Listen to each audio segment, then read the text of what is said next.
Welcome everyone to what would have been our pre-Independence Day Anglo-Malagasy Society meeting. Happy Independence Day for 61 years of independence. Fantastic. And obviously we were delayed by the pandemic and the delay in opening up in the UK. We're hoping that may happen on July 19th. So really great that many of us could come together today. Zoom has been actually, and doing these virtual meetings has been a little bit of a revelation, not just for the Anglo-Malagasy Society, but I think for us all, tiring at times. If you all work and have to spend your days on Zoom calls, but the way it connects people, and many of our members are not always based in London and able to come to a meeting. So it's been a real pleasure to be able to welcome people via this platform and to record it. And with the powers of editing that Daniel does, put it out on Facebook to keep people informed. And I think going forward, the plan with the Society is to keep a virtual element to our schedule of meetings in any given year. Because again, look, we've got a great speaker with us today, Rija Rakotoson, who is able to join us from Tana, equally our ambassador. So this is, the shape of things to come. And we do hope, though, in October, we will be able to have a in-person meeting and maybe even have some food, right? It's been a while since any of us have eaten. That's not true, actually, speaking for myself. Probably too much under lockdown. But yeah, so the Society will continue to look for in-person meetings, but I think we'll continue to try and use this platform to bring everyone together, which is what we're here for. In a moment, we're going to welcome Rija, who is the Director General of ONE, to give us a presentation about himself and the work he's doing, and where Madagascar's at, actually. In many ways, I guess that comes to the Q&A that we'll have after the meeting. I did, though, also want to take a moment, if I may, to let David Ashley, our ambassador in the UK, give take a few moments to talk to us about how things are in Madagascar, how the UK is responding to some of the challenges in Madagascar. And I noted recently, David, that there was some support for the ongoing situation in the south of Madagascar with the drought and obviously all of the effects that are happening for the populations there. And we made a pledge, actually, as a Society at the beginning of the year, as a committee, to bring the subject of climate change into our meetings more and more. And there's a meeting, the Conference of Parties in Glasgow in November. And so we recognize this is an important issue, but really important for Madagascar, the effects of climate and the changing climate on Madagascar. And so the situation in the south is an ongoing example, but equally, I think we'll try and have future conversations about this in the meeting. And today's focus with Rija from ONE isn't about climate, but we were chatting before this meeting, and I think there's a lot that we could put together as a meeting, and would always welcome to hear from the members of any insights they have from that perspective of climate. But if I may, David, are you okay to switch on your camera and give us a little overview of what the UK is doing in Madagascar? Is that all right? So, hi everyone. Lovely to join you from Tana. And I'm sure we're going to hear a fascinating conversation from our ex-Chevening Scholar, who's now in the important position of heading the Office of the National Office of the Environment. So that'll be really interesting. Maybe a few words about what we're doing here in terms of the embassy. And your mention of climate change was very relevant in that context. So, as I may have said in earlier meetings, we've got basically three priorities here: the deepening the bilateral the bilateral relationship, supporting Madagascar's development, notably in terms of health and education, and obviously that includes the pandemic. And then thirdly, in terms of working with Madagascar to protect its biodiversity and on the issue of climate change. So we actually held a mini Queen's birthday party on Tuesday. Sadly, that meant that not everyone who we would normally invite could be invited because for COVID reasons, we were limited in numbers. But we felt that because the current COVID figures here are pretty low at the moment, so we thought that it's possible to do events, albeit with caution. And the theme was climate. As you'll know, Madagascar obviously one of the countries least responsible for and yet most vulnerable to climate change. As was mentioned, I'll actually be going down to the south on Tuesday for a few days to see the work that we, or actually basically you, through your taxes, are funding. We announced $2.5 million of support to UNICEF for support for the famine last week, and so I'll be going down to see some of the work that some previous support and our new support will be helping, and we're looking at what else we can do. But clearly, you know, the drought in the south is only the sort of most extreme example of the kind of effects that climate change is going to have on Madagascar. And clearly, the burden, the historical responsibility for doing something about climate change naturally rests on countries like the UK and the US, and so on and so forth. But Madagascar has an important role to play. We're really pleased that the President will be coming to Glasgow, as will the Minister of Environment. And we are hoping that they will come with sort of both make a compelling case for why urgent action is needed, but also what Madagascar will practically do. And I think there's two main elements to that. One in terms of adaptation, which is clearly needs a whole of government effort, and something we're hoping to see the Prime Minister just before going to the south to sort of discuss that with them. So it needs, clearly action is needed across the whole range of sectors, transport and energy and agriculture and industry and water and so on and so forth. But also, if Madagascar can take further measures to protect and preferably restore the levels of forests and mangroves, that has four benefits for Madagascar and the world. First of all, it helps protect the unique biodiversity, obviously. Second, it will help in terms of absorbing carbon, and deforestation is obviously sort of the way that Madagascar contributes most to the problem. So we're avoiding that as much as possible and restoring. Thirdly, in terms of as a source of revenue, so the levels of carbon finance available moving forward will be significant, and Madagascar is well placed to benefit from some of that. And then fourthly, in some ways, most fundamentally, it's in terms of having a healthy environment for ordinary Malagasy, both now and in the future, which obviously Rija is best placed to talk about. So that's sort of some of what we're doing. There's a number of other things, clearly, but maybe that's more than enough for me. Obviously happy to answer questions. Thanks very much.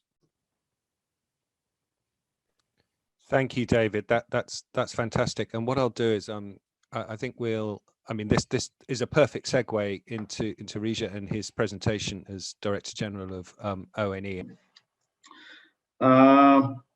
First of all, thank you to the team of Anglo-Malagasy Society. As I talked to Chris earlier, I said that I've always been willing to participate in one of those talks organized by the Anglo-Malagasy Society while I was in the UK, but unfortunately the academic calendar didn't match to the available time. But fortunately, now there is this opportunity. It finally happened, and thanks for the help from Daniel as well for his availability and flexibility. As last week I was not available. Today my presentation will be focused on preserving natural resources in Madagascar in time of uncertainty. This presentation, I divided it into 6 sections. Firstly, I would talk about myself.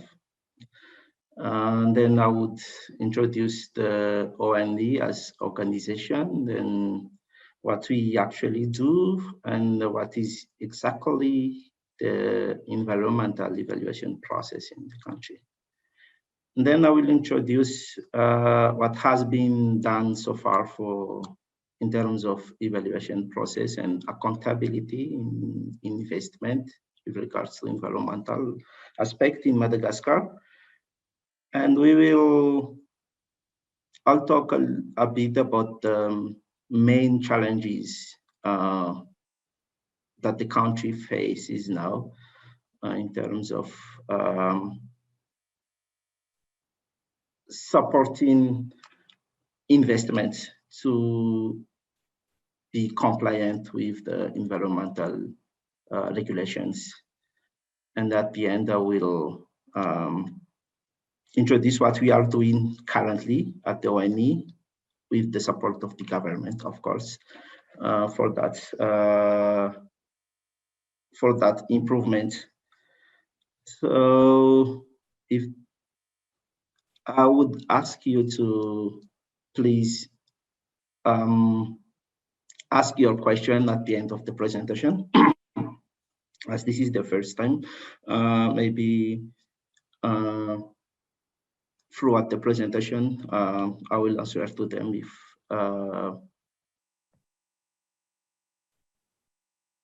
if you would be okay for that. So my name is Rija Rakotoson. I was graduated as civil engineer in Madagascar, University of Antananarivo back in 2005 with a specialization in hydraulic. So after that, I worked under that specialty. I worked mainly in feasibility study and design for clean water supply, hydraulic dam, strategic water resource management.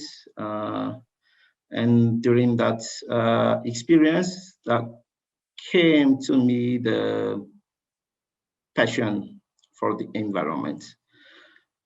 And then after that, I joined the telecom sector around 2008, very early 2008, as a civil and energy engineer. What I basically did within Ericsson during that experience was work on network and connect people. So I traveled a lot throughout the country, work with rural area, rural community, urban area, urban community. So it was very interesting experience for me. And I also work with a lot of international competencies, consultant during that experience. So it's broadened completely my understanding of the current global challenges because telecom company as it evolved very fast. So technologies and challenge and efficiency was always at the cut of the edge during that time. And then following the crisis in Madagascar in 2009, the activity that I was conducting under this company was completely outsourced by the Ericsson. So our activity was completely swapped.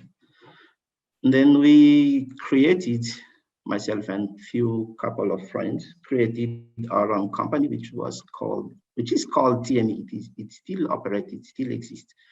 From 2010, and then during my activity, when I was in charge of business development and technical management of the company, I was in connection and in relation with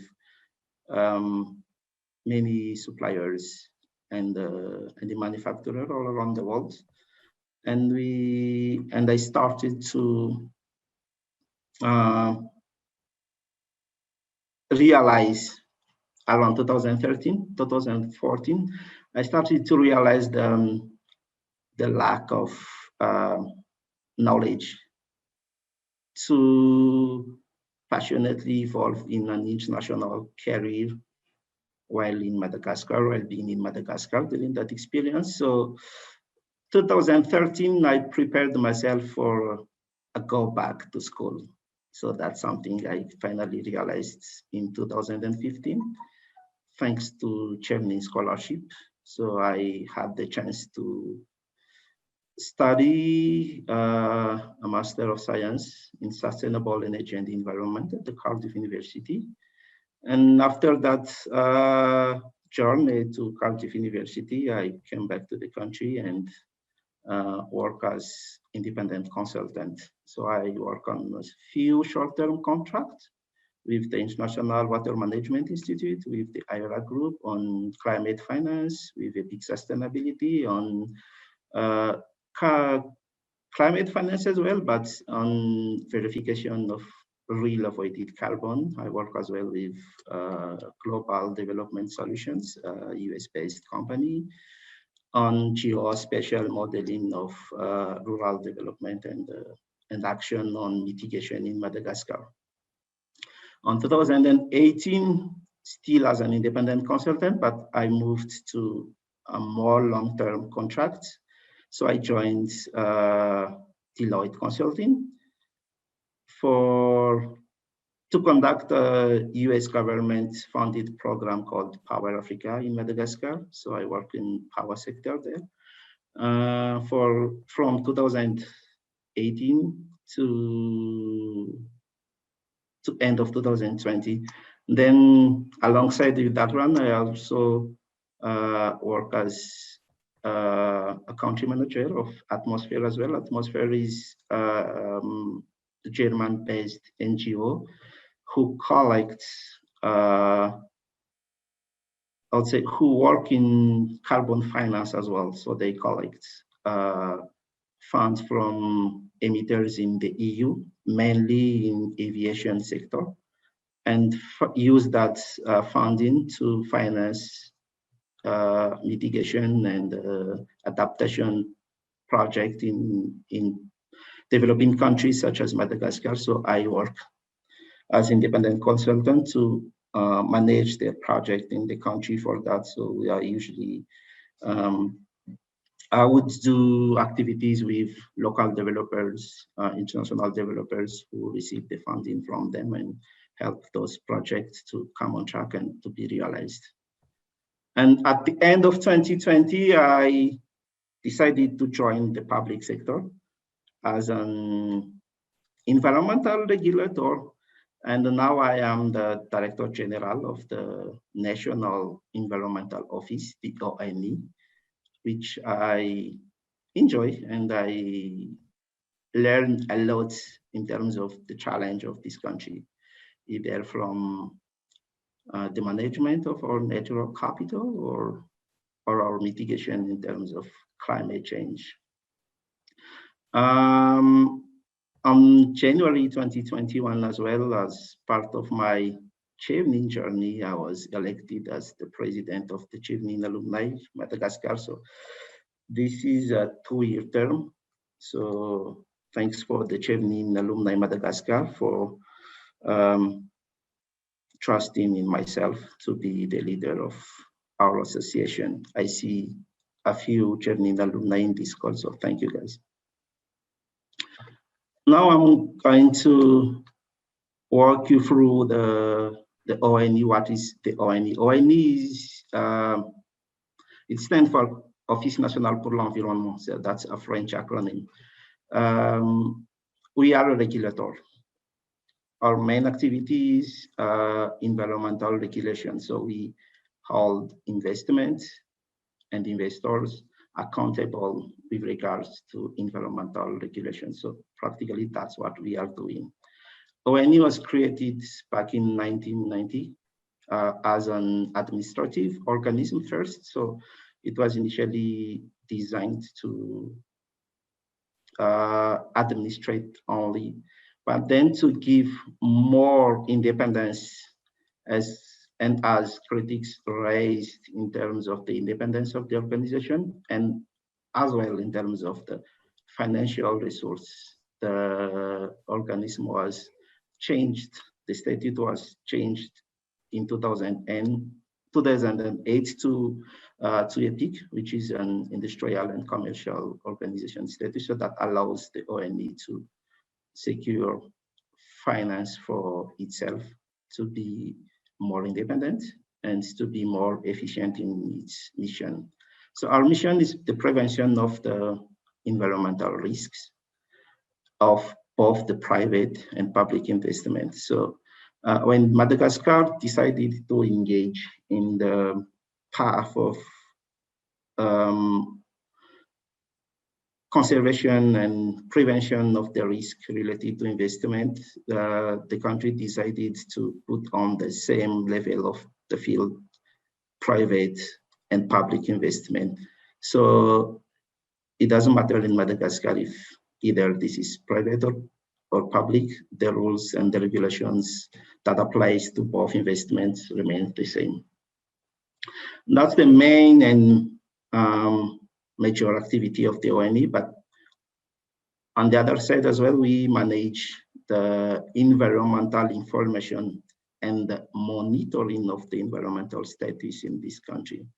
So we do that through working with multiple organizations in this country. Some of them are private, some of them are NGOs, some of them are public body.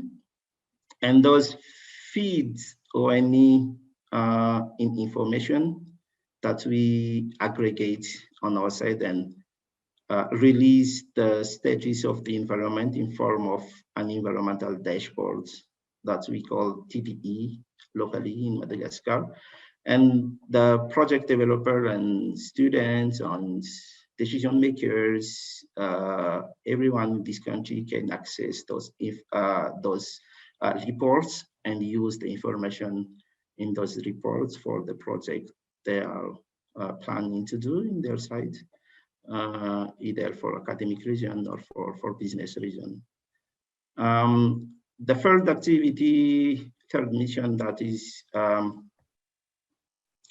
set to under the responsibility of the ONE as well is the environmental labeling and certification. Honestly, this has not been really developed in Madagascar so far. So to put in a nutshell, then we mainly focused on the two first activities, on the prevention and the management of the environmental information. But now we are making this environmental labeling and certification as a priority of the ONE as well, to bring equity and as a first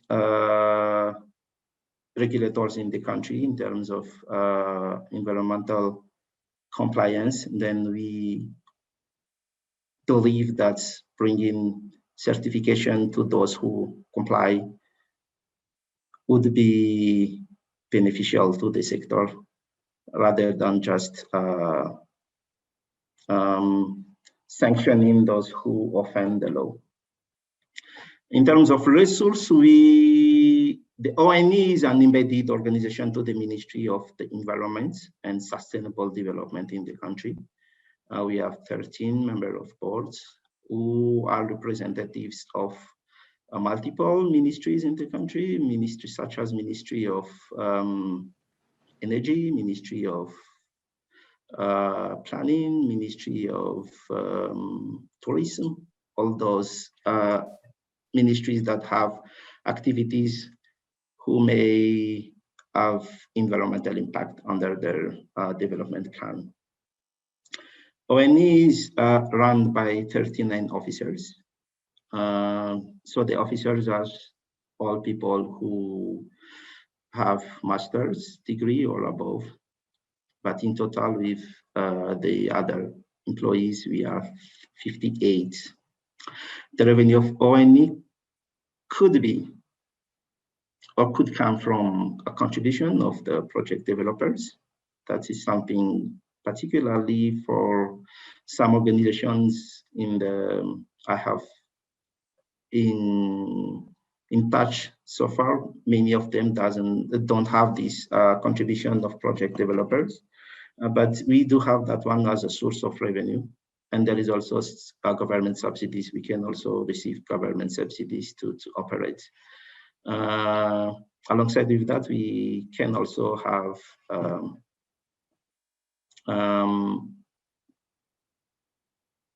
we can also engage in placement. So we can buy equity for activities that may provide us revenues in the long term, or we can also commit to loan.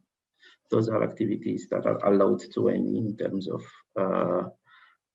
securing revenue. These are the change introduced by the change in the status as EPIC back in 2008. On the right side of the slide, you see the building on fire. This is unfortunately the office of ONE, and this sad event happened 15 July of last year. So it's been a year that practically we don't have office, but that's the list of the loss we have during that event. The biggest loss is all the documents, strategic documents, all the asset and knowledge of this country in terms of environmental records, decision records, was also lost on that day. So that is the background to bring you to understand what is the ONE. And now as I said, we have 3 main tasks under our mission: the prevention of the environmental risk, the management of environmental information, and the environmental labeling. But in this presentation today, I will focus more on the prevention of the risk, as it is what could be interesting for our audience for today. I hope in next time I will have chances to expand on the other activities under our mission. So how do we evaluate? What is the process we apply to evaluate projects in the ONE? So everything started with the screening. So the screening is the starting point. The developer then comes to ONE. They have to fill a form that are available in our website or at our office as well. And at that screening, we categorize the project on either there is no obligations for very small investments, when there is no risk of, it's not no risk, but the risk is very little for the investments to impact in the environment or in any social and community neighbor of the project. The second category that may be the result of the screening is what we call PREE in this country. The PREE is a category of projects that are identified against 3 main criteria. The first criteria is assessed with regards to local regulations. Second criteria that we use to assess the project is with regards to its technical components. And the third criteria is an assessment with regards to the biophysics and the area where the project is going to be implemented. So with regard to these three main criteria, we categorize the project. And when we categorize it as a PRE, that means that there is a risk, but little and manageable. So those projects that are categorized under PRE are managed by the ministry of the project. So for if it is an agricultural activity, then the environmental management and preventions are going to be set by the Ministry of the Agriculture. So that's the same for each activities. And then the first category of the project is what we call that require an EIA, and those are the projects that are practically presents high risks. And for the project and investment that present high risks, those are the only projects that are managed by the ONE. So the developer then have to submit to ONE to conduct an environmental impact assessment, then submit that report to ONE. Only those types of projects have to do that. The two first type of projects, they don't have to conduct a thorough environmental impact assessment. But for those who are categorized by the ONE to conduct the environmental impact assessment, then the project has to follow the evaluation process until the end. Then after we categorize the project as that, then we start the evaluate the project. Then once the evaluation is completed, then we issue the permit with the environmental obligations that comes in the annex of the permit. Approximately for your understanding only, I put the approximate number of days in terms of time duration. And then after that, there is a monitoring, like continuous monitoring. For some projects, it's a yearly monitoring. For some projects that have much more risks of environmental degradations, we conduct the planned monitoring every 6 months. And then at the end, when the project completely, the lifespan of the project, at the end of the lifespan of the project, the promoter, the developer has to submit a new evaluation to the ONE, so that allow us to issue to release the obligation and to lift everything with regards to the promoter, so he can, or they can leave the area, and everything that happens after they start off or after they receive that, what we call KITs in the country, belongs to the public responsibility, so to the government. So the promoter is completely relaxed with regards to that one. So that's basically how we process the evaluation of any project in Madagascar. Now I'm going to give you a few figures in terms of since the beginning, how many permits have been issued in the country for all aggregated sectors. Since 1997 to 2020, there has been 924 permits issued. So this represents all the sectors, all activities, all businesses. Among of them, the monitoring, we have records of the number of monitoring ONE have conducted since 2003 to 2020, and it accounts for 221. So those are the projects we have conducted monitoring, and we have been present in the field to evaluate and to verify everything that the developer or the operators provided to ONE. In the second pie chart in the right, you can see where are most of the permit issued in Madagascar. Analamang, that is the region of the capital city, for those who have not been into the country. And there is also the second one, second region who has received the most permits issued so far is at Simonjevan. That is the region of the Tuliari. And then at Sinanana region of the main seaport of the country.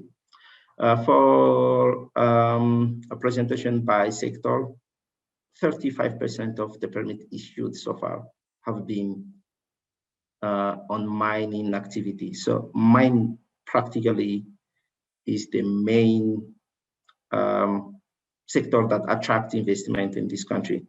There's also at the second place, which is almost half of the mine activity, the industry. This combines all sorts of industry in this country. So this is just industry, anything related to industry, 18%.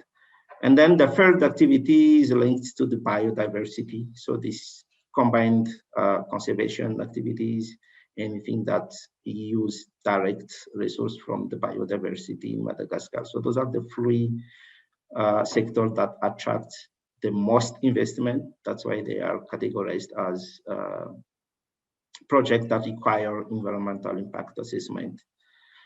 So a conclusion from this slide is it is correct to say that what attracts investment in Madagascar is, first of all, the mining activity.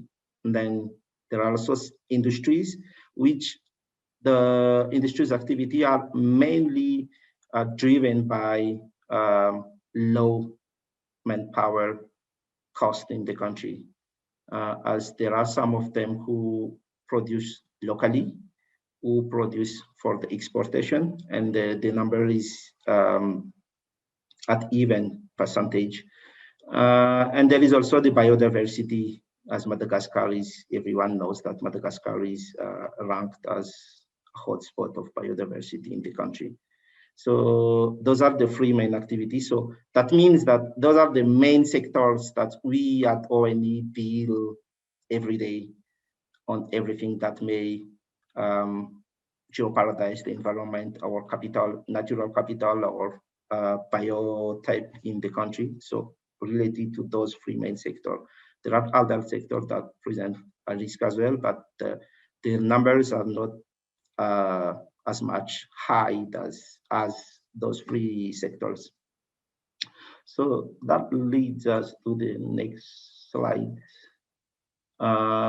In terms of what is the challenge, it could be the challenge of our organization, the ONE, but also the challenge of the environmental sectors and governance generally in the country. With regards to the ONE particularly, our Bible is this decree Messier. And the issue is that that decree is too old. Yeah, just that's the correct word to use. It's too old. It was created back in 1999 and received only one update on 2004. So this decree stipulates all the obligations for each type of investment in the country, what rules they have to follow. And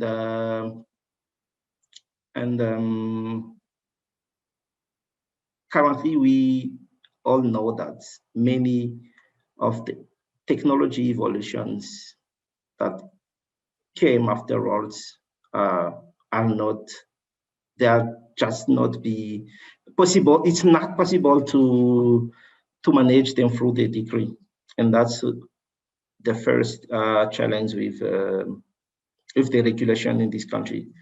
There is also other challenge with regard to the other laws, decrees, and text from the other sector, which are either they are unclear or they lack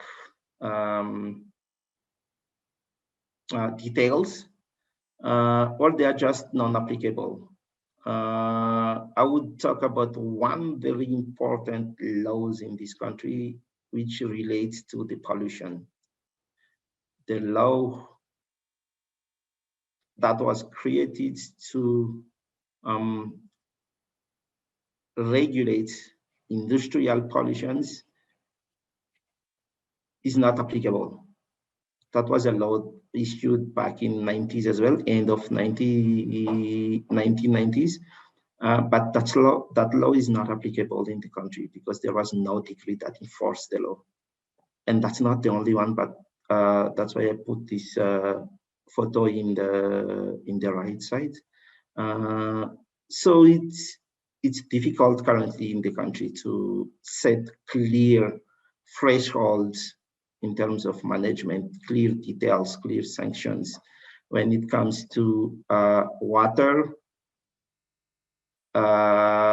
pollution, industrial waste, water pollution, everything related to that is very difficult. The same for emissions as well, because the law was designed to regulate all the pollutions from industrial sector. There is also the weak capacity of the institutions.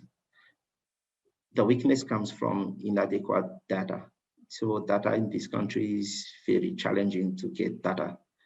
But I think that's not only Madagascar who have that, but most of developing countries seems to be in the same boat for this inaccuracy and inadequate data when it comes to make decision.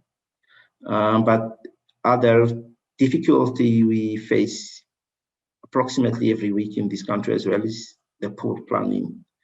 Many area where when there is lack of communication between each department of the ministry, and then it usually end up in issues related to planning, such as the Ministry of Industry, who issue permits for an investment to be built in one area, and then right afterward there was another department of the government who claimed to the ONE that no, this investment is not at the right place. This make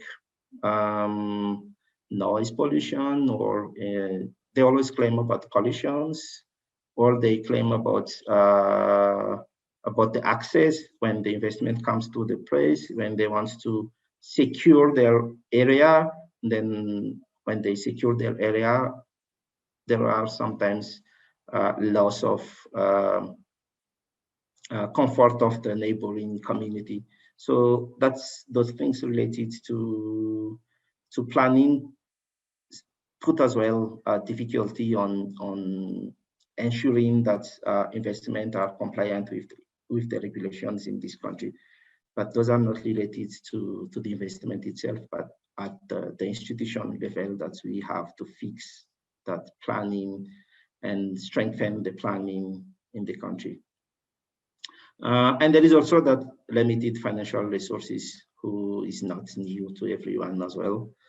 Limited financial resource leads to many difficulties when the project is completely being rolled out.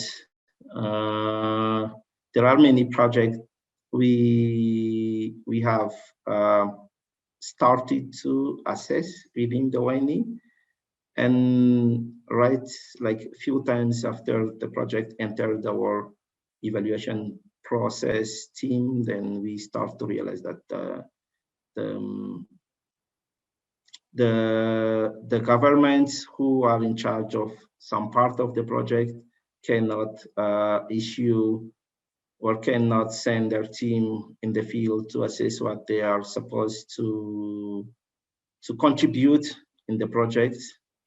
This applies to either completely private investment or public-private investment.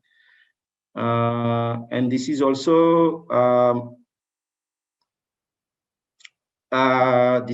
something that we put make it difficult for the responsibility matrix between each government bodies, because for those projects who are categorized on the categorization screening I explained below, who belongs to the other ministries department, most of the ministries do not have the financial resources to monitor the project. So even at the beginning, the project was supposed to identify as presenting low risks, but when the time goes on, then when there is accumulated impact of the project at some point of time, when there is no monitoring, no control, then the impact becomes higher and it jeopardizes many activities around the project. And then there is also a lack of knowledge. We work at ONE as a multidisciplinary team. So when ONE proceeds to the evaluation of the project, each department, each ministries that are part of that project contribute to the evaluation as well.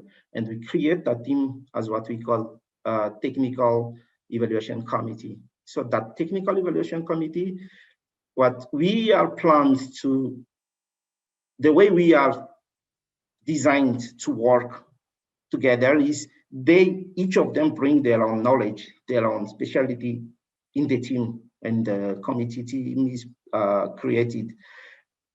And in most of the cases, that's not the case. That's not how it actually happens, because of it is just lack of knowledge, because some of them doesn't understand what are they supposed to bring to the project. So they end up accepting what the developers present to the team. And that's not with one or two ministries department, that's approximately the same of all the departments. A part of it is the reshuffle at the government every time, because sometimes they bring new people, new folks at the team. And when they bring new member at the team, sometimes the handover between the one who left and the one who joined is not smooth or doesn't exist at all. So that brings a weakness in the technical evaluation team, and that also weaken the result of the evaluation, which is translated into a weak obligations that are set to the investment. And afterwards, it's difficult to, when the problem really happens afterwards, it's difficult to only to keep the investor accountable for what they do, because there are many issues which are not pre-identified during the evaluation time. And that's how this lack of knowledge reflects on the everyday activity of the ONE, of the Ministry of the Environment to implement the vision of the ministry in terms of environmental prevention of risk and everything.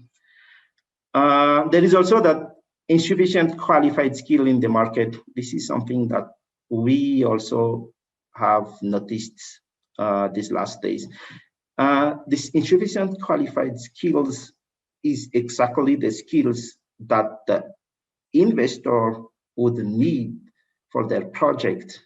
So in terms of qualified skills, referring here is, for instance,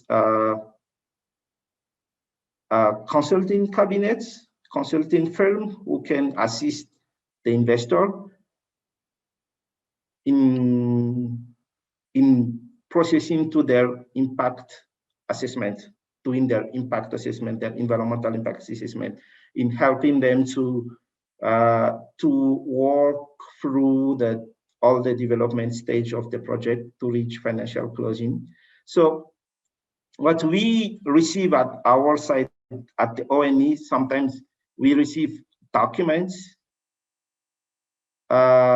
that doesn't reflect the project at all, or there are weak assessment of the real impact of the project. So in those cases, then that affect the time of the ONE to evaluate the project, because what we do when we match the information from the developers with our database, and we notice that there are some components of the area, some sensitive area that we don't see in the project, what we do is we send to them a request of additional information. And that request of additional information may take longer for them to satisfy, to send them back to the ONE. And at the end, that's add up on the time duration for the ONE to release or to make decision on either issue the permit or either completely cancel the project. But this particularly is linked to the insufficient skills on the market. There are many projects who has good intention. They ask the ONE to help them on identifying partners in Madagascar to work through the evaluation and the environmental process. And sometimes we find it really difficult to find resources to coach them, to support them on how to reach out to these people, because they are just insufficient, and most of them may answer that they are not available within a couple of months, and that is already too late for the project developer. So that is in terms of capacity of the institution, from ONE, from the government, from all the partners within the environmental sector. But there is also something linked to information.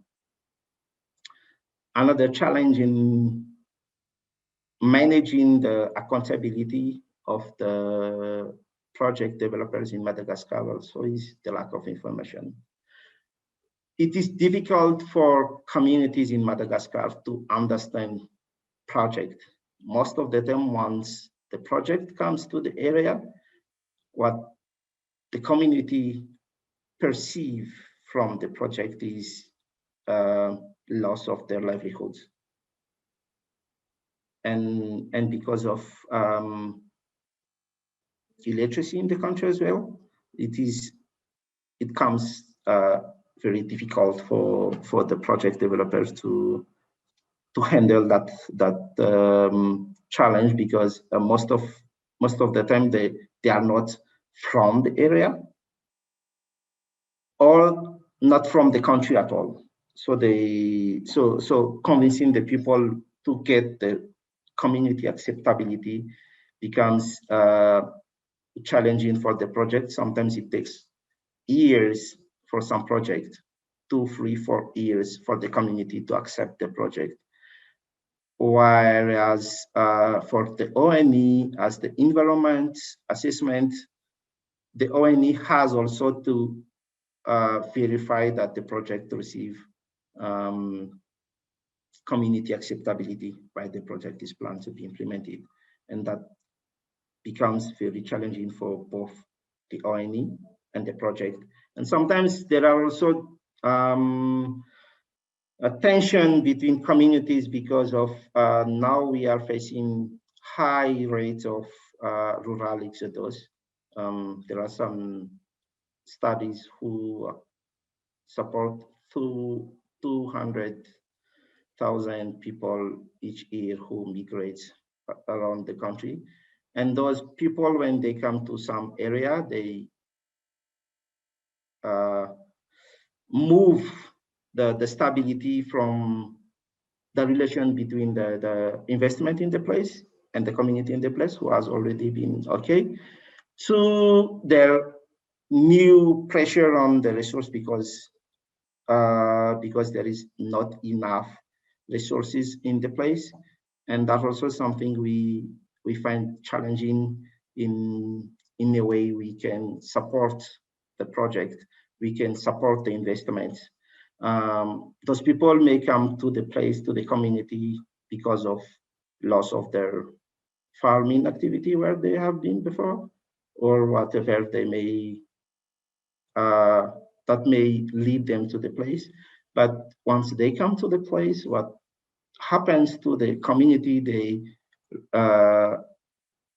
who receive them is there is usually tension, because of resource scarcity in the place. So that's something linked to information as well. So there needs to be a communication first between the project at the beginning of the project, but also during the entire phase of the project, entire life of the project.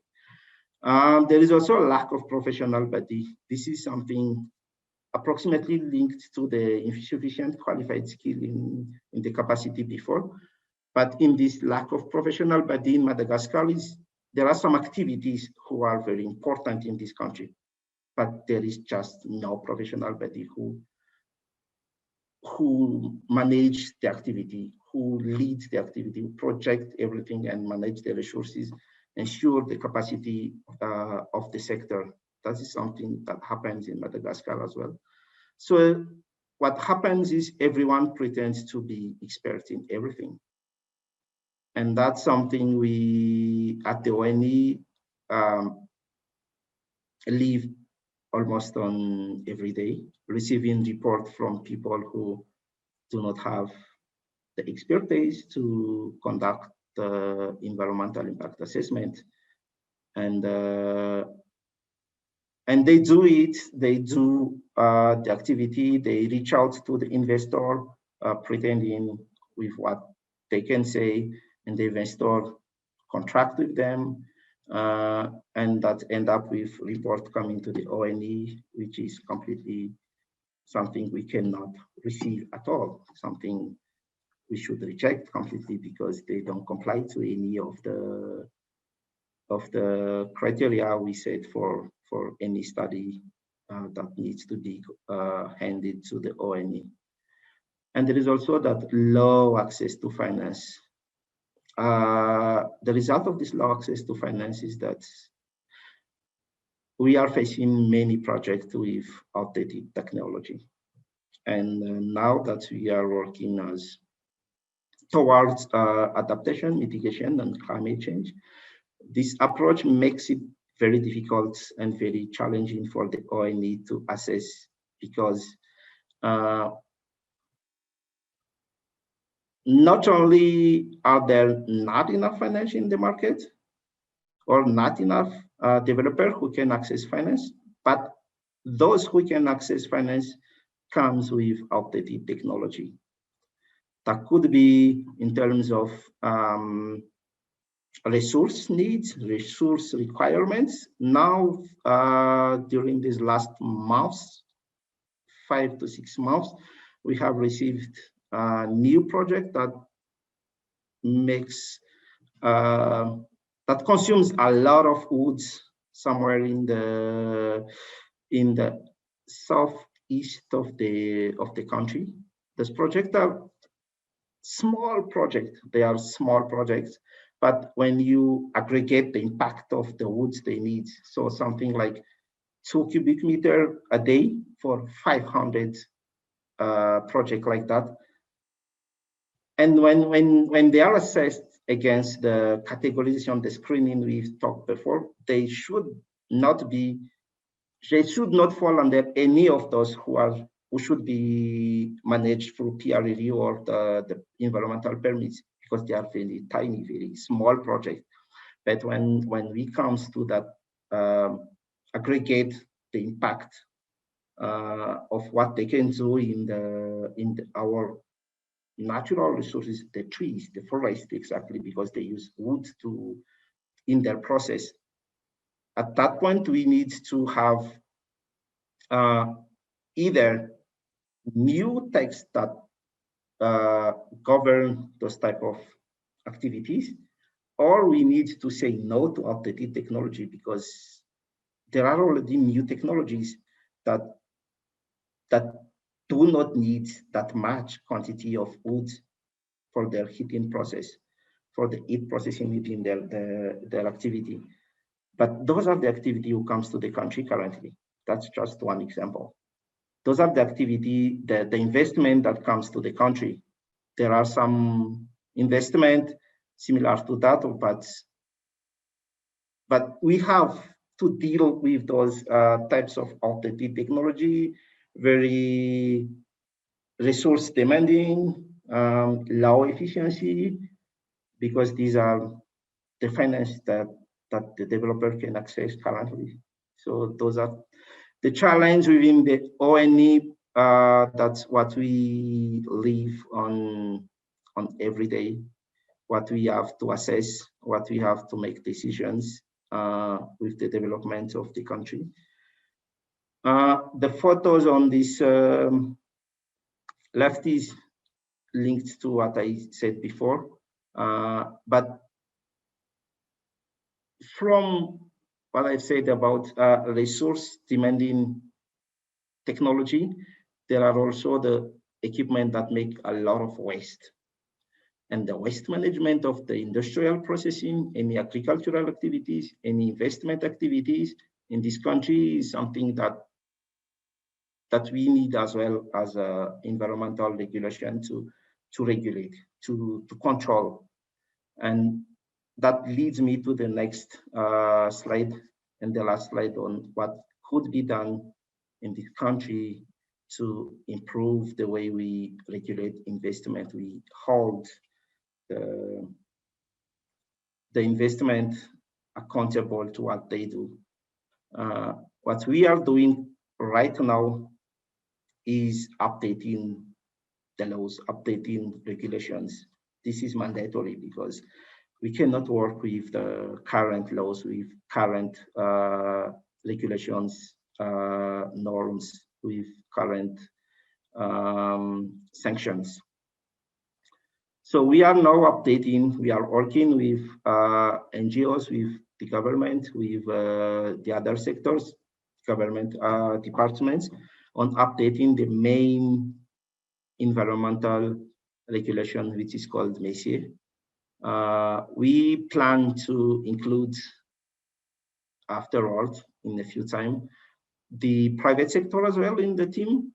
So once we have the text ready to be implemented, it has already gone through everyone's, so all the comments, and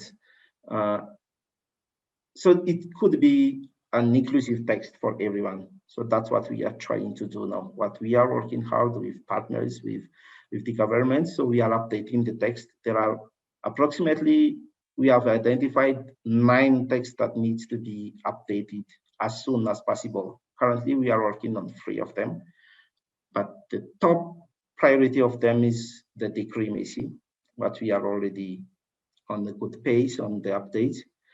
We have also to work, combine our efforts to convince the governments to increase the Madagascar commitment in environmental protection. So it should start, for instance, by increasing the Ministry of the Environment, the budget of the Ministry of Environment. As currently the budget of the Ministry of Environment is less than 1% of the overall government budget, less than 1%. So that should not be, that doesn't reflect the commitment of the country when it comes to, we are a hotspot of biodiversity. We have committed to increase protected area. We have committed to a lot of mitigations engagement. We have committed as well to a lot of other small islands in developing states. We have also committed to protect our coast against sea level rise. So there are a lot of commitment of the government, and those are commitments that the country made through the international community. But when we think, we analyze the budget that the ministry has to work with, which is less than 1%, then there needs to be a work to convince the government that we need to increase that. We need to to have everyone, to have a system that works, to have everyone at every district, at least of the country, if we cannot go through lower level at commune level or at Fukontan level, but we need to be present because the threat to the natural capital has never been that high now. With the exodus, with the loss of livelihoods of farmers, with those conflicts, with those tensions between investor and local community who lost their activities as well, who lost their farming activity because of climate change. So there needs to be a lot of action we need to conduct as soon as possible. But unfortunately, that needs to be budget as well. So that government, there are already, thanks to the member of the parliament in this country, there are already a lot of member of parliament who support that idea. And I think in terms soon this year or next year, there's going to be a change in that budget allocation at the government level. We are also working with multiple sectors.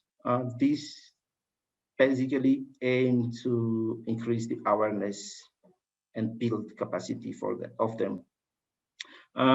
This third bullet relates particularly to work with industry unions in this country so they can inform first and then work with OME to build the capacity of their members. In that way, then we believe what we are in discussion with the Union of Industry, we believe that the Union of Industry can play some part of the role of the ONE because as we could not be everywhere, we have limited resources. So working with the other sectors is the best way to increase the efficiency of the resource we have currently. So we work with them. We are designing approaches to build them, build their capacity, to have them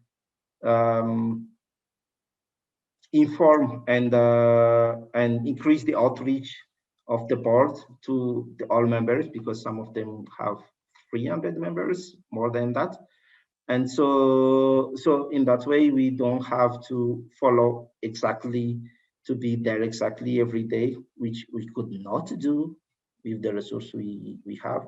But at least we can work with them. We can have them follow their members, so we can, in terms,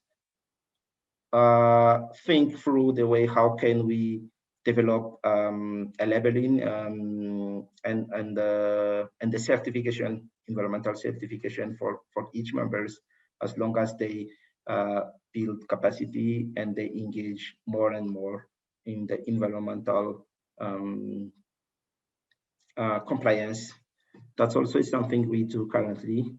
An important initiative we have to conduct as well is to clarify standards and norms. That's something we really lack in this country. So the impact of this is the ONE has for a long time stayed vague in setting the norm and threshold in the environmental obligations for the investment. That situation could have been explained through the way sanctions have been set, because there are only two ways of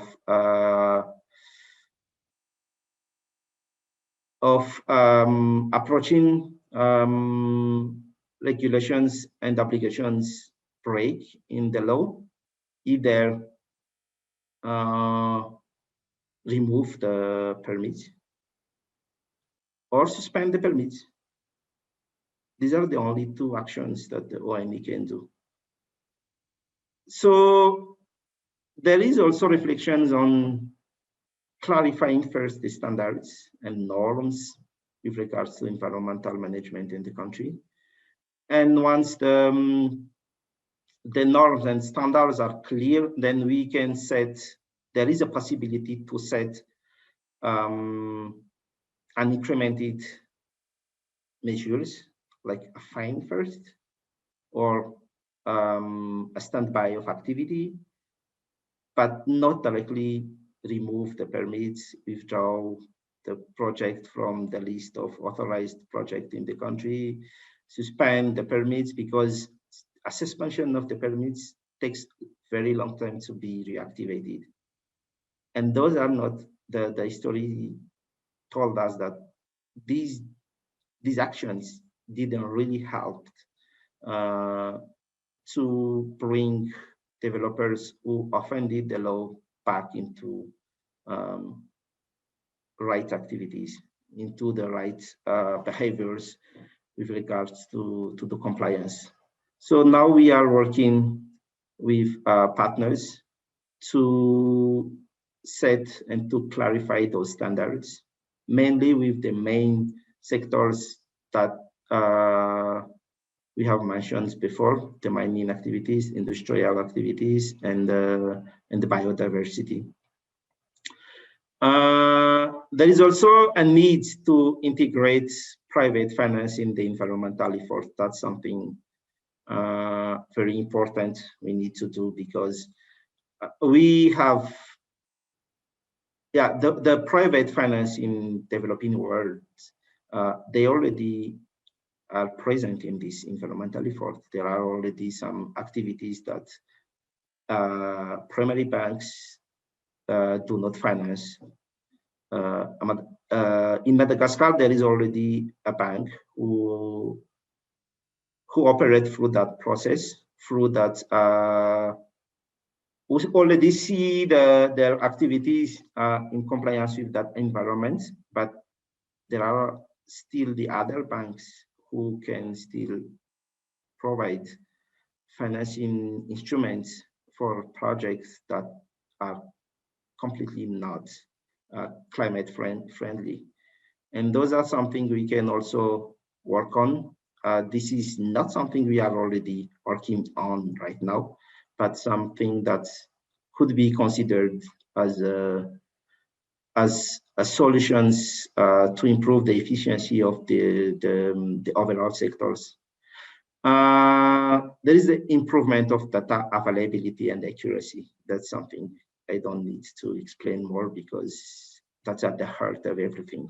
That's at the heart of decision making, of the study, of projections, of predictions. So this is very important. The way we are planning to do this is, first of all, by making the data that we have available for everyone first, and then by making the update of data from the other government bodies and NGOs and private sectors who have signed a partnership with the ONE to share data, making that activity easier for them, making the link available for them so they can work on their pace. Usually these activities, when we receive data from them in the past, used to be through a normal standard process, like they prepare everything, send to us, and then there is discussions or exchange between the two parties. Now we are engaging in the digitalization solutions for ONE, so everyone can, from where they are in the world, as long as they have credential from the ONE, update the sections that belongs to them. So we believe that that approach would help the ONE receive more accurate data and make the data more available for everyone as well on that platform, and keep the data updated as long as they becomes available at the partners. And I would say last engagement we can do in terms of environmental and social risk prevention is engage the local community as early as possible. This engagement as early as possible should be is believed to be one of the key to unlock solutions for the project that has received or struggled to receive community acceptability. We have already discussed with a few project developers who actually faced those problems to engage first with the community before bringing to the community the project in terms of feasibility study or whatsoever, but engage with the community first, take time to understand what the community needs, what they expect, what has been the history in terms of previous project that planned to come to the area who did not manage to comply to what they said. And it seems to be working now, but there is still a long way to do, or a long way to go to make the result as tangible as possible and to share it with everyone. But that also is a reflection that we are talking to engage as early as possible, so it saves time during the real implementation or real development of feasibility study afterwards. So that concludes what I have to talk to you today, everyone. Thank you for listening, and I am available now for your question. Thank you so much. Rija, thank you so much.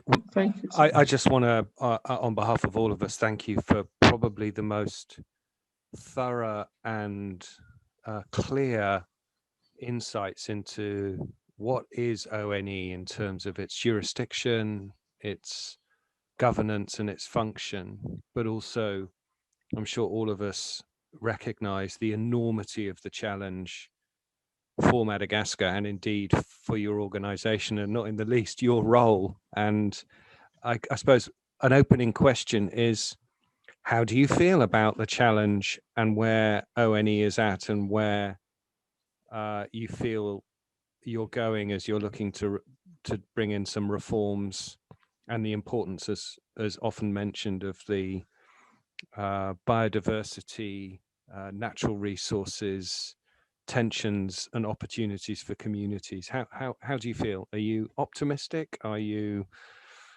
neutral? What's your take on it all? Thanks for that, Chris. Honestly, when I joined first this position, I felt a little low. I have to be honest with that. I did not expect there was going to be this much challenge within the activity. At the beginning, I thought that it's going to be a public sector, it's going to be okay. But when I realized the real challenge and talked to everyone, every people within the sector, starting from my team within the ONE, and learning what they know about the sector, what they have been through during their experience, during their what is their motivations, who kept them within the ONE, within the sector so far. So it was very, I felt there are a lot of hope. There are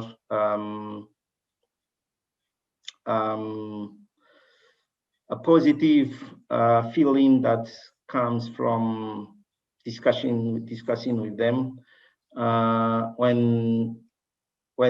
when you realize that people who spend their 20 years as active life within the sector, within the ONE, And they believe that what we have achieved so far is already very tangible in terms of preserving our capital resources. And this is not definitely the time to give up.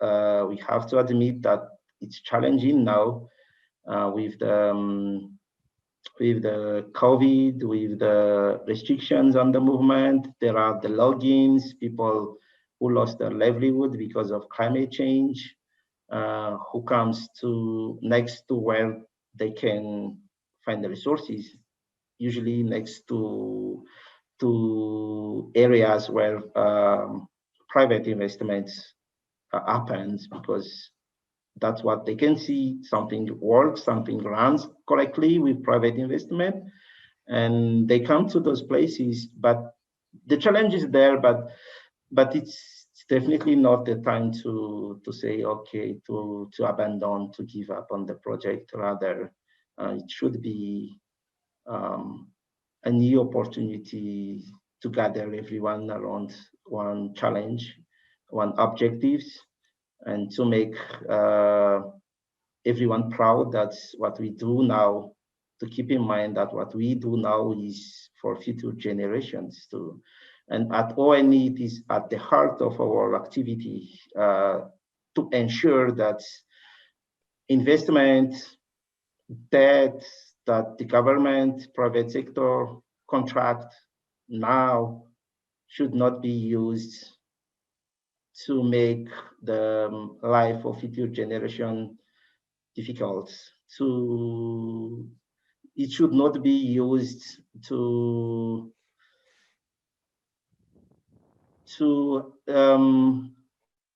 okay, it should be, the way we should consider that is to always keep in mind that what we do is to ensure that future generation does not have to pay a debt that have contributed to destroy their environment. So that's something we should always bear in mind, and that's at the heart of our activity within the ONE. We have to make sure that investment debts that the government contract now should not be used to destroy the environment. So our future generation does not have to both pay the debt and live in the desert environment.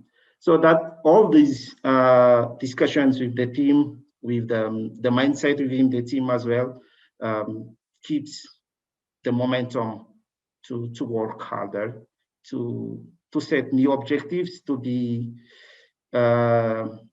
innovative as well, and to keep the ambition high, because the harder is the challenge, the higher should be the ambition as well.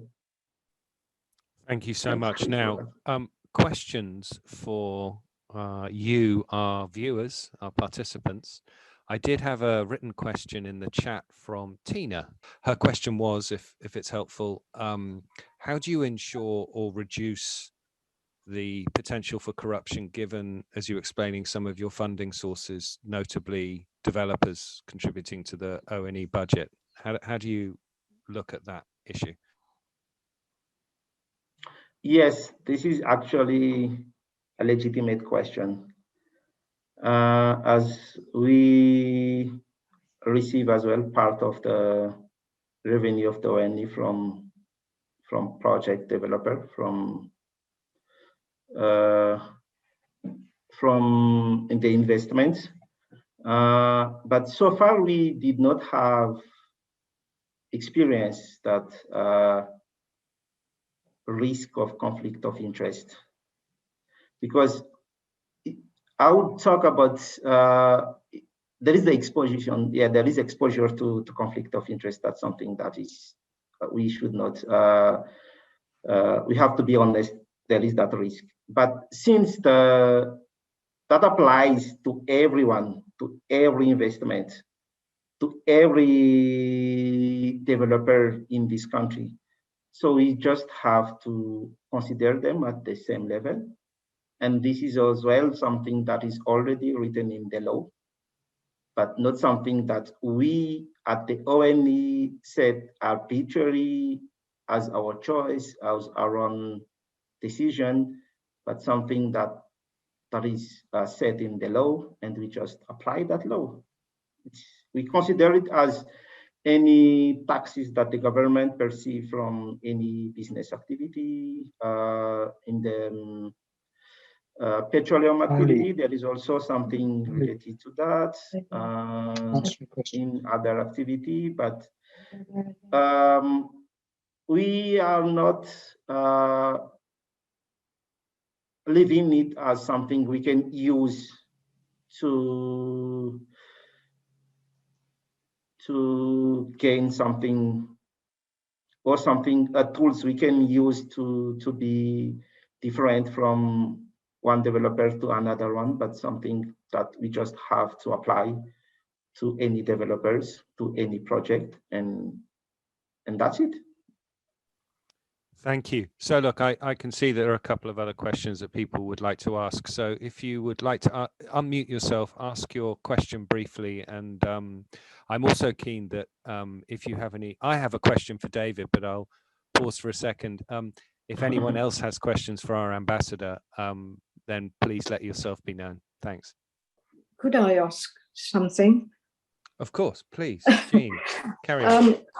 I fear that I may be very out of date. It's a long time since I spent a lot of time in Madagascar, but I did live in rural locations and got to know the local people quite well. And you mentioned several times how important it is to engage the community early. I felt at times that a lot of change was attempted where we were in the highland area with the Mariner, but it always came top down. And it's very important to get a sort of grassroots participation in new ideas, new projects, which often come into conflict with traditional ways of doing things. Now, there may be very, very good reasons for why local people are operating in a way that perhaps in other parts of the world might be considered to be less efficient or less up to date. But there's often a very good reason why they're doing it that way. And so they have to feel part of what is suggested.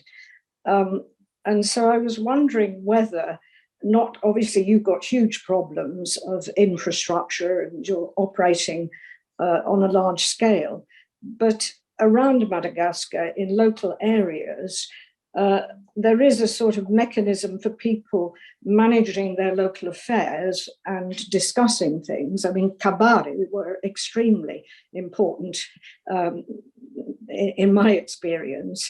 And, would it be worth trying to look at what around the world is called citizens' assemblies, adapted to the Malagasy situation in matters relating to climate change, small-scale pollution, irrigation, waste, all sorts of areas, so that people feel that in a way, although ideas may be presented to them from a higher level, that they are actually discussing things and making the decisions and carrying things out for themselves.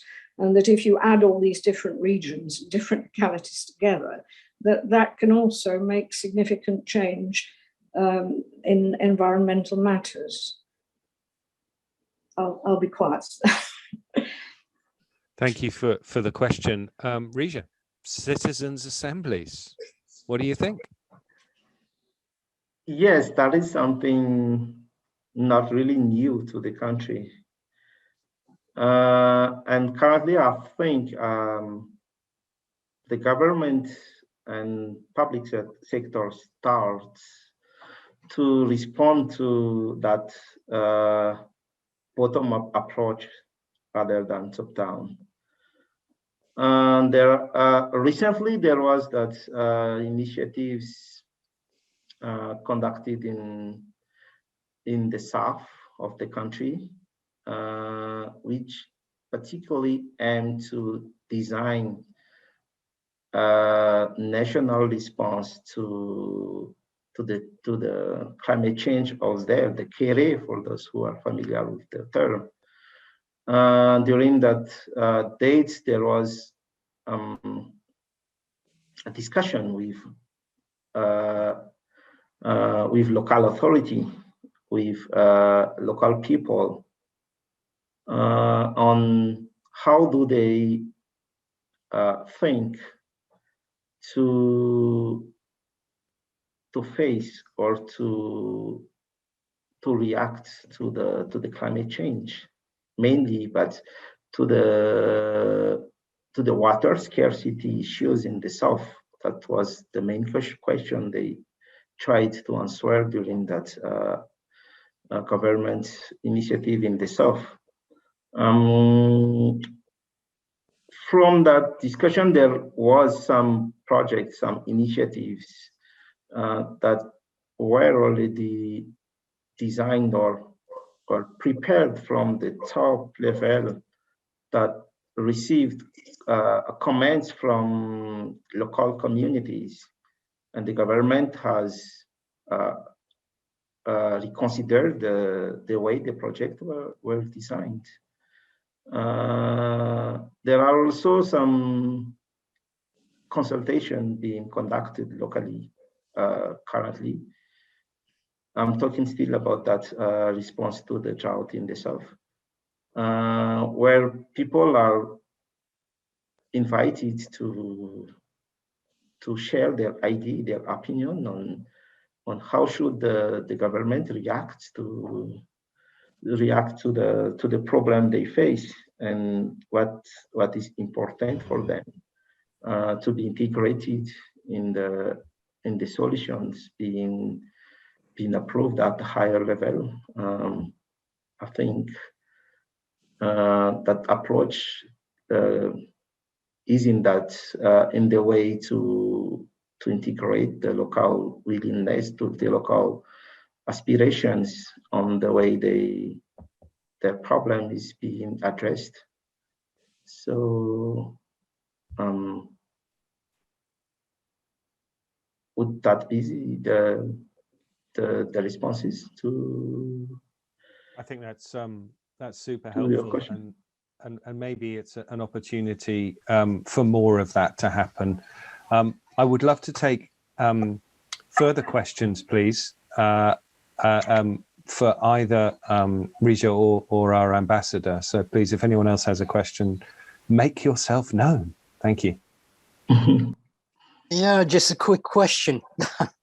With the advent of I guess this is for Rija and David, with the advent of electric cars, EV, now like a rich country like Britain is committed to phasing out the use of petrol and diesel car by 2030.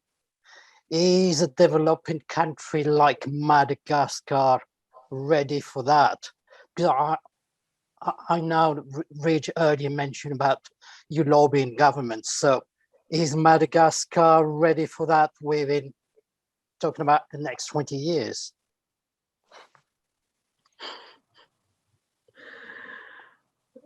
Wow. That's, I think, the most interesting question for today. How are we getting ready to get rid of car exhaust? Where do we stand now? I will respond from my understanding of how the energy transitions in developing country is, and because I'm not sure I can say what or where the government stands for now in terms of transition to electric vehicles. But for us to reach that level, I think we have to ensure first electrical energy security. That's a key. And currently in the country, there is still power outage for economic reason, for technical reason, for commercial reason as well, some part of them. There are some a very critical season where we don't have enough flow or level of rivers in the country, and then our hydroelectric dam cannot help us secure electricity. So from that standpoint, securing the supply of electrical energy should be the priority first. We should first to ensure that power that reach households are stable, available anytime, and accessible in terms of price as well. The tariffs that also should be there. And there are projects in the country who are being developed to respond to that requirement. And there are huge hydraulic dam being developed in the east part of the country, next to Thomason. Government as well is working on building a high voltage transmission line between the seaport city and the capital city, which is going to be routed down to Fianarantsoa. So that's going to be a solution for at least 3 major cities, 4 even, including Antsirabe. So those initiatives could already respond to part of the questions, as the 2 projects, the transmission lines and the dam, the hydraulic dam in the east, they are both planned to be ready for services, to be on air before somewhere in 2027, 2026 or 8. I'm not really sure. The last update I received was around that. So with those solutions coming to the market, they're going to be a net improvement of the power availability first. We are not talking about power availability. And then currently Jirama is facing huge challenge on reliability of the distribution network, as the network is not stable. It goes up, it goes down, it breaks, it's a lot of unplanned breakdown. But I know the World Bank is as well working with the government, with the Jirama under PAGOS project, for those who may be familiar with the project, practically in solving those grid instability. So there are solutions that are going to be implemented, we are now in the rollout phase of most of these projects. So I think the security of supply, we can consider that there are going to be a net improvement in the horizon of 2030. And then after that, talking about getting rid of car exhaust is another step that's going to be a long discussion in this country. Yeah, thank you, Rija. I want a chairman's privilege. I'm going to ask a question and bring David, our ambassador, in, if I may. Given that the UK is hosting COP26 this year and is well positioned as part of the global north to be a leader in climate action in terms of the ability to encourage investment and the development of technologies to help us globally adapt and mitigate the worst effects of climate. Certainly, the UK is beginning to lead on policy around electric vehicles, and huge amounts of investment are starting to roll out, as is in North America. May I ask, David, what is the UK government's, how does the UK government see opportunities for helping the global south, but obviously within this context today, Madagascar with some of these challenges and the opportunities to help with some of that investment as we start to look at leading in areas like electric mobility or energy transition and energy grid security, etc. May I bring you in now? Thank you. Sure, thanks very much. Thanks, Rita, for the very interesting talk as well. And I mean, I think the interesting question around electric vehicles kind of shows some of the issues. I mean, I think the fundamental problem here, as Rita says, about 17% of the population only have access to electricity. So, and therefore, along most roads and so forth, you wouldn't have, you wouldn't have electric charging stations and so forth. Therefore, you have to do a lot of work in order to get to a point where the infrastructure is sufficiently reliable that you could roll out electric vehicles, for example. But equally in places like Tanna, well, actually maybe you can sort of start to move forward. There is a hell of a lot of work going on around COP26, and that includes on a whole variety of issues. And I think the difficulty for us here in Tanna is just sort of given the multiplicity of priorities here, the sort of and the limited capacity of the government, kind of which areas can Madagascar best play in? So, for example, one thing which we have got secured Madagascar government participation is in a coalition around sustainable agriculture. Clearly, absolutely key issue, in terms of how you are going to support a continually growing population moving forward in a way which reduces the impact on the environment and so forth. But that's just one issue. You've got, as you said, there's whole again coalitions around clean energy, looking at clearly energy sources have gone. The cost of clean energy has rapidly reduced over the last 10 years or so. So it's no longer kind of unfeasible. But again, as we just said, the sheer lack of electricity per se. So one would hope that one can, in terms of hydropower, in terms of some of the other, you can sort of leap ahead in terms of what technology is available.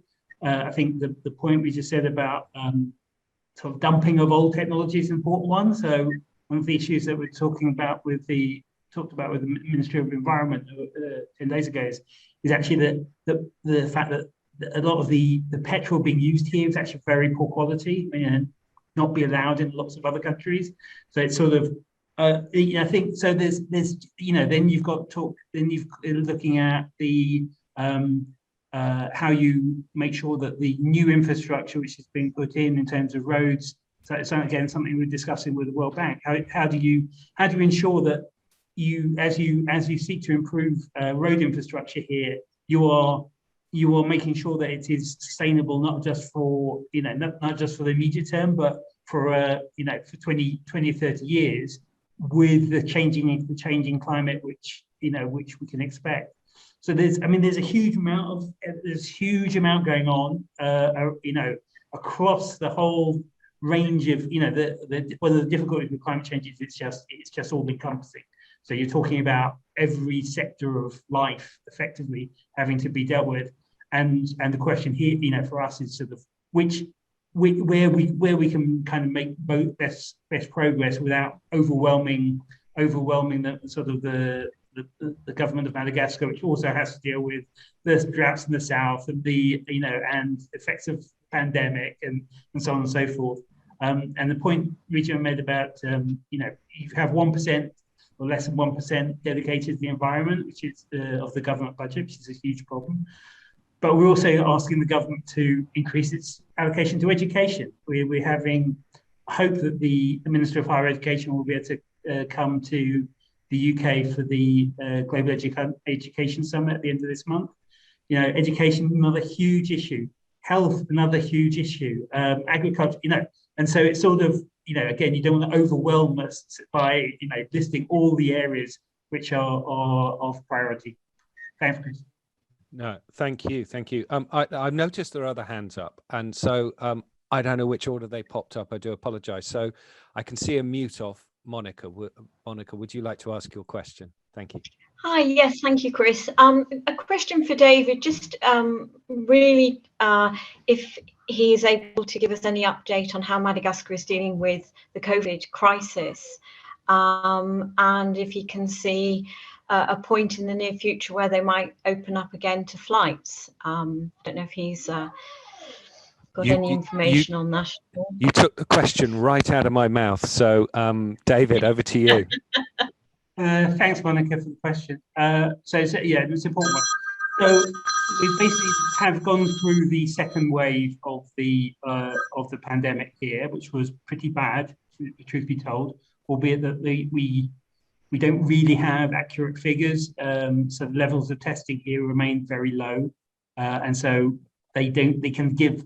The positivity rate can give a little bit of an indication about where the virus is at, but not, you know, not the overall the statistics kind of only give a face sort of snapshot. So we look at it, you know, in terms of hospital capacity and so on. We're through the second wave. We fear when the Delta variant will get here, because it's wreaking havoc in a number of parts of Africa now, and so I think the government has got a difficult challenge in terms of, clearly economically, they would like to open up the borders. The effect on tourism, most notably, but also other sectors of the economy, is significant by limiting themselves to one, you know, effectively, we've got one flight, well, now 2 flights a week from through Paris, and that's it, effectively, the kind of regular contact with the outside world. So the economic and also, you know, other consequences of that are significant. So the government has been thinking about whether they could open up, but it's a balance, as it is in the UK and elsewhere. It's kind of, you know, the longer we can go without the Delta variant hitting us here, you know, the better. A quick word about vaccines. So we were pleased that the government finally joined COVAX back in May or so now. We had the first 250,000 doses here. Actually, given the short amount of time that was available before the doses expired, the fact that we've got around 200,000 of those into people's arms, good. But that's still, you know, that's 200,000 now of a population of what, 27 million or so. So we're talking, that's in that first day. So we're still talking about a very low level of vaccination. And then you get into the whole questions around availability of vaccines and vaccine hesitancy. So, you know, we're not going to get to the sort of point that the UK or other parts of Europe, the US have got to in terms of kind of actually being able to protect themselves against COVID. We're not going to be anywhere near that for quite a long time, and that's going to be I mean, you know, it's not only true in Madagascar, it's true for much of Africa. Thanks. Thanks, David. I did notice a further question. The hand seems to have disappeared from, and excuse me, I'm just going to read what I remember seeing on the screen, which is Valimbavaka. Do you have a question? So I wanted to ask if the ONE, or perhaps you might know if the government actually has some particular policies around or you might have plans to solve the conflict between development or poverty alleviation in the local communities in Madagascar and the conservation objectives. Yes. The environmental conservation objectives, yes. Yes, actually there is a program currently under the Ministry of the Environment, there is a work to develop a 10-year plan for Madagascar in terms of environment governance in general. And under that initiative, there is one activity which consists of updating the current laws that regulate the use of natural resources, natural capital by local community. And that would redefine the partnership between the government and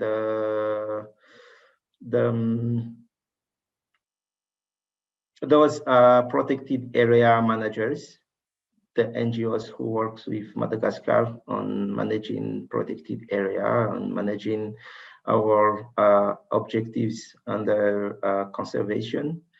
And that initiatives particularly targets to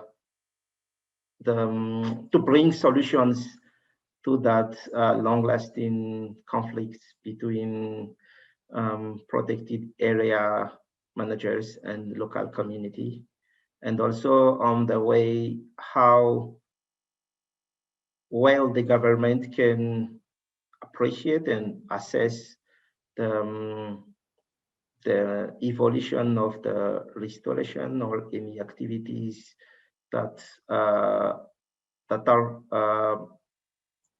set under the obligations of those who manage our protected area.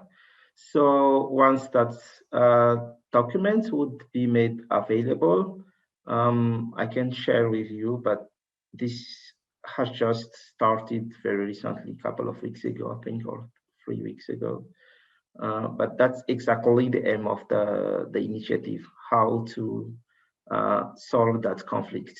And secondly, how to ensure that all those who have received the permits from the government comply to their obligations. Thank you for that. Thank you, Rija. And I've noticed in the backgrounds of our guests from Tanna and Madagascar that the sun has set, as we have obviously the natural time difference. And I fear, after 2 hours of the most riveting Zoom I've held in a very long time, and I do it on a daily basis for all my work, that the sun must also set on this meeting. And look, I'm always, and I hope you are as well, hugely inspired by what our speakers bring to tell us, and not in the least what you have done, Rija, today to inspire us to join behind the scenes to wish you all the best for the work you're doing. And if ever any of us can be helpful, and I certainly know that we'll arrange a separate conversation around climate action, Rija, to spur on my understanding and the work I do in the climate space, but equally for yourself, our ambassador, David, if there's anything we can do to support you in your mission, and please, I'll give the floor back to you for a second, and a last word to Rija as well afterwards. Thanks. Yeah, just one thing which, so you've seen with Rija, and there's other Chevening alumni or scholars on the call. You know, the need for expert human resource here is massive, and people who have studied in the UK can bring a lot to the development of Madagascar. So there is some UK government resource which we get each year, and that sort of supports a number of scholars. But if there were companies or organizations or universities who would be willing to sort of join with the embassy to sponsor additional spots, we can just make sure that there's more brilliant Malagasy young professionals who can go to the UK and study for a year and come back and bring that knowledge. So, if there is anyone who wants to explore that in more detail, do feel free to get in touch with me. I'll put my email address in the chat there. Thanks so much. Thank you, David. And Rija, any last words from you that you would like to say as a parting statement, gift, ... to be continued? Yes, thanks for that, Chris. Would also want to tell to our audience today that during the QBP last Tuesday, I had the time to talk with Lisa Barrett, and we exchange on a few topics that could be explored further in terms of partnership between the ONE and any UK or British opportunity. And I introduced to her that if there is something we can set in terms of partnership between the ONE and the Environment Agency of the UK, particularly for the norms, standards development, and the labellizations, certifications, that would be the most important that I see as for now, because without clear standards for Madagascar, there are some standards that are being developed as an international standards, like the ISO, for instance. There are also the French standards that are being widely applied in the country as well. But when we live with the regulation on everyday basis and adapting those standards to the local context, to the local situation, becomes vital for the activity. And and we plan to meet very soon, in 2 weeks' time, to explore further if there is something we can, where she can assist, where she can help the ONE, and that's already a very good starting point for the relations and communication between the UK embassy and the ONE. Thank you so much for the invitation to me to come to that QBP. It was a real pleasure, and always be there for any invitation for the tea time party. Thanks so much, Chris.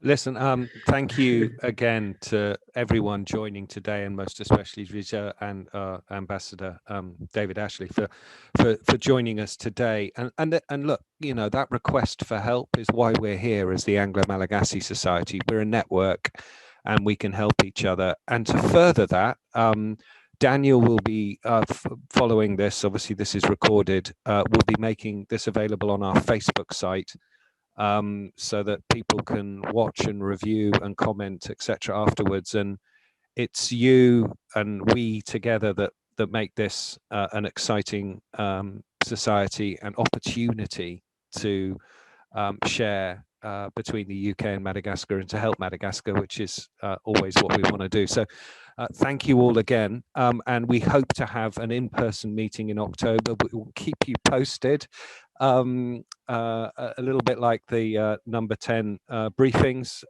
If COVID allows, then we hope to be there. Many of us on this Zoom would like to be in Tanna, but unfortunately we feel denied at the moment, but hope to be reunited soon. So I think I need to draw the meeting to a close now, and thank you all very much again for joining. Thank you so much.